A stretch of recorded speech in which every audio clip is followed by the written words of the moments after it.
ও জয়দা, হ্যাঁ, happy Deepavali. Happy Deepavali.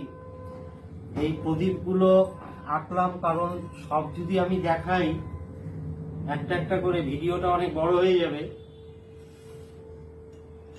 কি করলাম, এই প্রদীপগুলো আঁকা হয়ে গেল। এই যে অভ্র, হ্যাঁ, এই অভ্রগুলো এই যে যে এভাবে এভাবে একটু ছিটিয়ে দিচ্ছি, এইভাবে এইভাবে ছিটিয়ে দিচ্ছি, এইভাবে এইভাবে ছিটিয়ে দিচ্ছি। এই অভ্রগুলো ছিটিয়ে দেওয়াতে আরো গ্লেজটা বাড়ছে, বাড়ছে কি না। এই যে এই কুলোটা এঁকেছি, হ্যাঁ, কুলোটা প্রথমে এরকম ছিল, এটাই অল্প একটু আঁকা হয়েছে। এই কুলোটা এঁকেছি, এই কুলোটার মধ্যে একটু অভ্র দিয়ে দিলাম। এই যে অভ্র দিয়ে দিলাম। এখানে অভ্র দিলে কি হচ্ছে, একটু গ্লেজি হচ্ছে। তারপরে ওটা গোল্ডেন কালার গেল,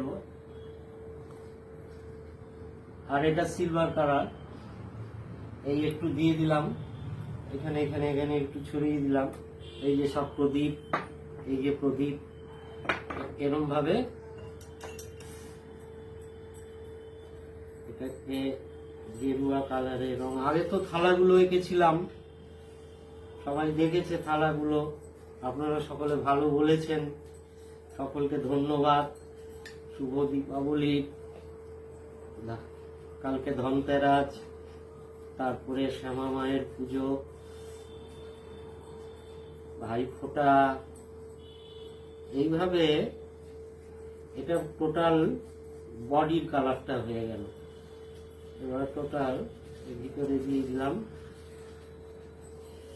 এবারে বডির কালারটা হয়ে গেল। কালারটা হয়ে যাওয়ার পরে এক একটা রং, এটা যেরকম লাল রং দিয়ে দিচ্ছি,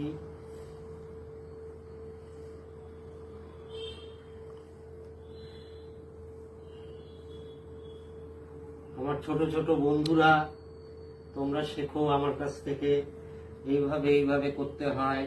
এখানে একটা লাল রং দিলাম, আবার এখানে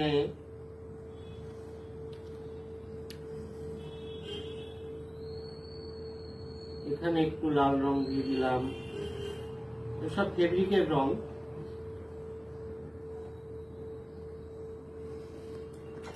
তারপরে এইখানে একটু হলুদ রং, এই যে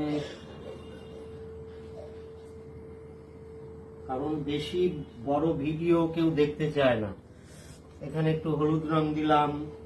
আবার এই জায়গাটায় একটু হলুদ রং দিলাম।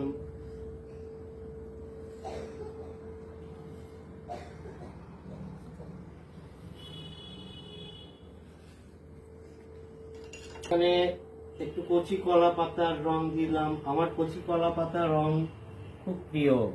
আমি যা কিছুই আঁকাই, ওই আগে থালাগুলো আঁকিয়েছি ওখানেও কচি কলা পাতা রং আছে। এই দিয়ে দিলাম।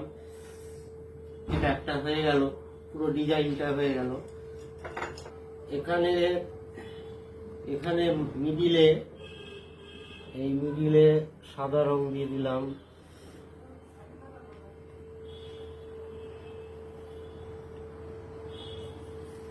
এগুলো তো কাঁচা আছে তাই এরকম লাগছে।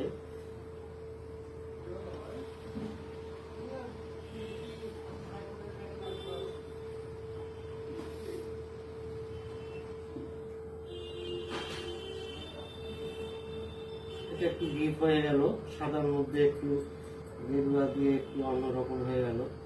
যাই হোক, এই হলো এই বর্ডার গুলো, এই সরু সরু গুলো দিয়ে দিলাম। দিয়ে দেওয়ার পরে আবার সেই অভ্র, এই অভ্রগুলো একটু ছিটিয়ে দিচ্ছি, আরেক কালারের অভ্র, এই অভ্রগুলো একটু দিয়ে দিলাম, এই দিয়ে দিলাম। এখানে এটা আগে এঁকেছি, এটা আগে রাখা।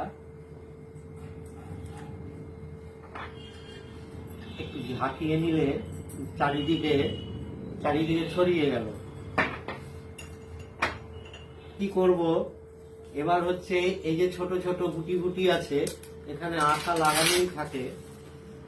এবার কি করলাম, এখানে এই গুটি একটা দিয়ে দিলাম, তারপরে এই জায়গায় একটা দিলাম, আবার এখানে লাস্ট একটা দিলাম।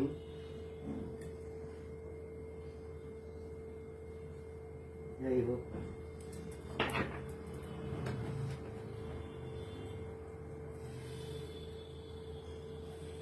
এখানে লাস্ট একটা দিয়ে দিলাম। এই যে কত সুন্দর এটা খুললো। ঠিক এরকমই এই জায়গাগুলোতেও দেবো, এই গুটি গুটিগুলো। ভালো লাগছে না?